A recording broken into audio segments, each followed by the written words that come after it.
हनु काय चाचो को कह दूं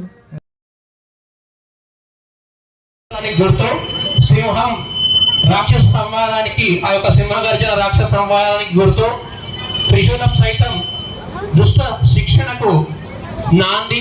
అదేవిధంగా ఆమె యొక్క కిరీటం సూర్యకాంతి వలె ప్రకాశిస్తున్నటువంటి కిరీటం. ఇటువంటి మహత్తరమైన మహత్యాన్ని కలిగినటువంటి మన చల్లని తల్లి జై దుర్గామాత అటువంటి శోభాయాత్ర ఈరోజు జై భవానీ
ఎక్కెళ్ళి ఉత్సవం ఆ యొక్క పట్టు చీరను బహుకరించడం జరుగుతుంది.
జై జగదంబ. ఇంతకు ముందు చిన్నారులు పద్నూర్ గ్రామం నుంచి విచ్చేసి వారి యొక్క కళా నైపుణ్యంతో ఈ యొక్క శోభాయాత్రను ఎంతో అంగరంగ వైభవంగా విజయం చేస్తున్నట్టుగా అనిపిస్తుంది. ఆ విధంగా వారి యొక్క నృత్యం ఆ విధంగా ఉంది. అదేవిధంగా ఇప్పుడు ఇంతకుముందే చెప్పడం జరిగింది. ఎక్కెళ్ళి హిందూ దయచేసి గమనించారు.